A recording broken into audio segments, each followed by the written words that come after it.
upset. Don't do this. Well, sorry, Nancy. I'm really sorry to disappoint you, but my marriage is going to be nothing like yours then, because if you never went to bed upset, you're a liar. Exactly, yeah. So, you just live and you learn. And I remember when he went in, I was nervous, and I thought we were going to do like a long distance type thing, but Ian had other plans for us, and I'll let you tell the rest. Yeah, well, I mean, because, like, I'm not going to say I don't do long distance, but it would have been hard. And, I mean, I would have done it, but I was still wanting to give you this proposition, before, not like a business proposition, but, like, I wanted to at least get your opinion on... A proposal? Getting married. Yeah. So it's like, when we were in that truck, I was kind of nervous to ask you, but at the same time, I kind of knew I had you already. You know what I'm saying? I knew you knew you were going to say yes. Because, I mean, that would have sucked if I would have said no. Yeah. I'd been heartbroken. But anyways, I remember we were in my truck, and we were making a left into my neighborhood. Mm-hmm. And it was at like 8 o'clock at night. I don't know what we were doing. We probably came back from your favorite restaurant. What's that restaurant off of University? Jimmy Hula's. Jimmy Hula's. So good. That's my favorite Besides restaurant. the time I found a foot-long hair. And all they did was give him a free beer. That manager freaking sucked. Yeah, and I'm telling you, I was like, what the hell is this? Because I was stirring it, and it was like a swirly thing in the cheese. I was like, that doesn't look right. So I picked up my fork. And it just kept growing. And I pulled it out, and pulling it out, and I'm like... I remember that was like the first fight we got into. You're like, oh, hold it, don't, just play it. Because he was like embarrassing with it. Like, instead of just like being discreet that he found something in his food and going up to the counter, because you order at the counter over there and then they bring it to your table. Yeah. Instead of going up there and showing them or taking them, he's like, oh my God, there's a hair in my food. Yeah. And he was like literally pulling it out like a magician pulling a freaking... bunny out of a hat? No, not a bunny out of a hat. The scarf out of a sleeve or a scarf out of a hat. Like, it just kept going and it was disgusting. Yeah. And he was embarrassing me. Like, I felt like I was with a 5-year-old, so I was like getting upset. Ian has no shame. Besides I still get upset thinking about that because that was my favorite restaurant. So it sucks that he embarrassed me. Well, no, it sucks that there was a hair in the food because it never tasted the same after that. We tried to go one or two other times and it just wasn't. We went back. I think it was back in 2015 when your mom passed or something. Was that? Anyways, we're digressing. So no, not you. Yeah, I digress. So yeah, we went to. We were trying to making a left into Stillwater, my old neighborhood. And I was thinking, I'm just going to fucking ask her. Just see what happens. So I was like, I asked you, I looked at you, and I was like, I'll leave in a month, right? And you go, you had that little, like yeah. And I was like, I don't want to lose you. Like, I don't want you to not be with me. Yeah. And you're like, yeah.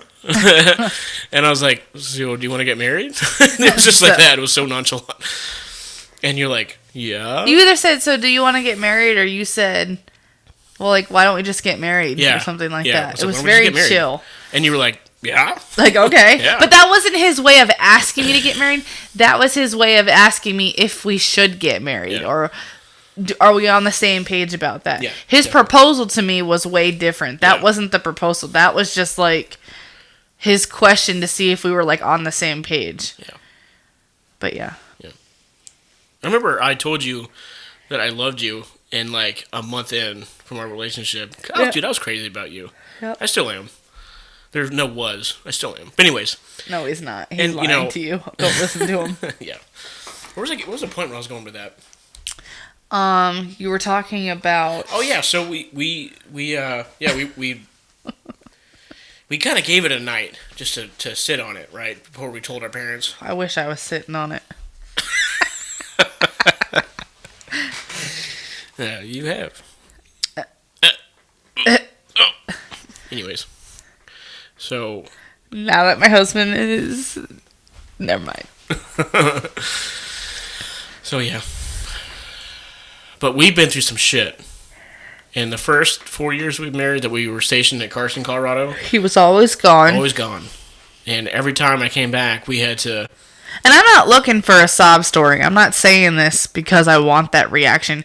I don't want that. I hate attention like that. No, we're just speaking the truth. He was gone so much. And it's BS when people tell you, oh, well, you knew that when you signed up to be a military spouse, and he knew that when he joined the Army, especially going infantry. Yeah, but everybody's First off, anybody that says that, you can go F yourself, because it's not like that. It's not that easy. Mm-mm. I can't even explain what that felt like. You know, like, I don't even know, like, how to say it. Well, you're basically being There's alone. Nothing to prepare you for that. You were alone for 9 months. And we were in a new state. Mm-hmm. I only had Reese at the time. I didn't have Luna yet. Yeah. I only had Reese, and it was just me and the dog. Reese, and that was Reese it. is a wiener dog. And I only knew, like, a couple of people to just, like, chill with. Yeah. I didn't know. I mean, it took a while to meet them, and I only met them because of your unit. And that time, everybody talked so much crap about the FRG, which is in the military. If you don't know what that is, that's a family readiness group. And people always talk smack about it, say these women are crazy and it's drama. But it wasn't in this FRG. Yeah, the group of women in 212. Yep. Lethal for life. Yeah. Dagger. Oh. Go Dagger. But anyways, 212 at Fort Carson. That group of women was awesome. We were really close-knit. We were really strong. We shared, you know, all kinds of things with each other. We supported each other. The drama wasn't there that I was expecting, that everyone had said. And that's how I knew from that experience never to listen, or at least take everything with what people say about the military with a grain of salt. Yep. Because my experience with that FRG, was so awesome. Mm-hmm. Like, it was. Like, I mean, there was the Meraldis. I met Story Meraldi and her kids. Yeah. I met Ashley Sparks. Even though she wasn't in, she was 212, but she wasn't in. Company. She was in Charlie. Yep. I think Chad was in Baker Company. That's right. Yep. So, but still, we became really good friends. Rachel's husband, Rachel Hilton, you know, we got really close, and we ended up being neighbors too, which was crazy. But even though her husband her husband wasn't in 212, he was in a different. He was a FO. Different brigade. Observer. I can't remember what brigade he was in. I have no idea. But anyways, but we met them, and we were really good friends for a long time. And then, you know, there's the Hughes family, Leah Hughes. I met people who were friends of those friends, and I got to meet them, and they were cool. And then I met people towards the end, like Marissa Roman. I got along really well with her. Like, then there were some people that I met that it is pretty typical, no matter what lifestyle you live, that you can meet some really cool people, and then you can meet some really crazy people that you wish you never met, and then you can meet people that you're like, you can be friends with them, but like, it doesn't make you a bad friend or them a bad friend when you can be friends with them, but like in small doses. Like, they're a cool person, but like, I couldn't see myself hanging out with them like a lot. Yeah. But they were still cool. Like, I'm thankful for their friendship and stuff. Sure. And then there was Robin. Then there was Robin Velasquez. And Robin, she stuck with you through thick she and thin. Still talks to me all the time. And I think out of all of my military friends, Robin is she's, I don't even know how to explain Robin. She is like my ride or die. Mm-hmm. She has heard it all. She's seen it all. She knows everything about us. Yes. First of all, we know way too much about each other to ever like not be friends, because that would be dangerous. But y'all don't care, so it doesn't matter. Yeah. But, and like, her and her husband are really cool. And even though he wasn't in the same brigade as Ian, he did a whole different thing. He's infantry, but he did like a whole different thing. Yeah. And our timelines never matched. Like, her husband would be home, mine would be gone. Mine would be home, his would be gone. And then he was in Kuwait. Yeah.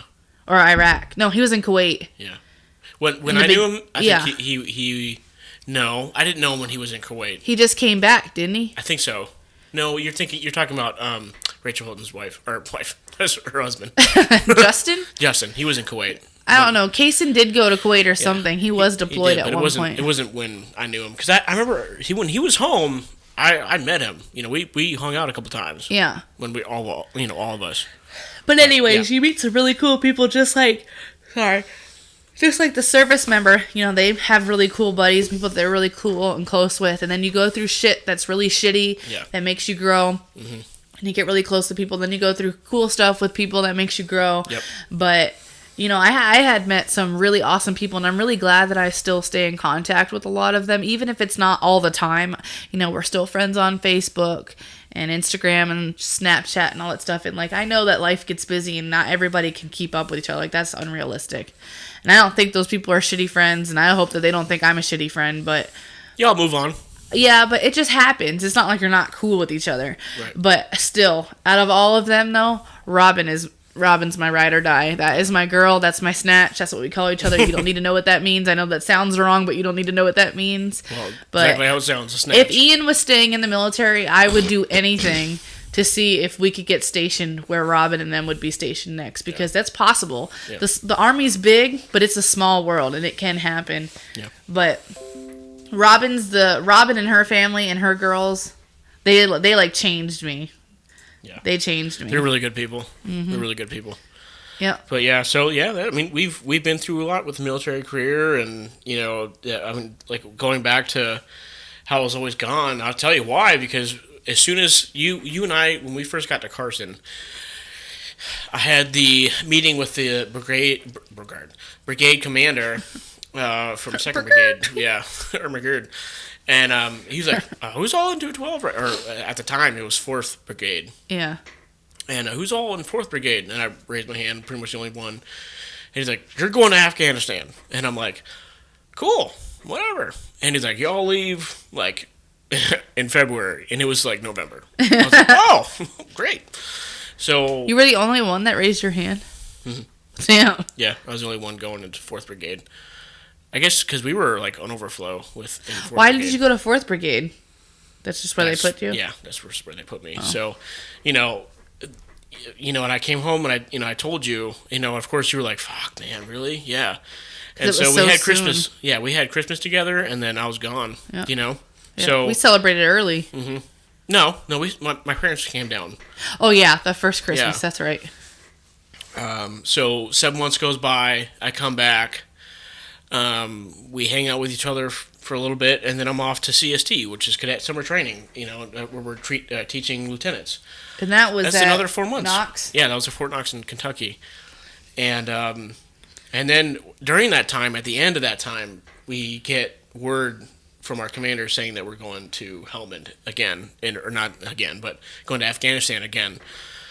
And so next year. And it was already almost the end of the year again, so we had to come home, pack up, go to NTC, do all that crap again. So I was gone for another month, and then after NTC, it was long days. We weren't getting off until 6 or 7, well, actually, no, later than that, 8 o'clock, 9 o'clock, So I barely saw you when I was working, too, because we were still, like, leaving. And then I'm gone for another 9 months. Yep. So it was rough. Our first, and even when you were home, you weren't home. No. You were always gone. Yeah. Always doing something. Mm-hmm. But we did it. Yeah, we did it. It was tough. Our first 4 years, I have to say, it's probably the hardest. It wasn't like a typical marriage, but we did it, and we're here now. And Stuart, even though Stuart sucks compared to Colorado. Yeah. And compared to Colorado, yeah.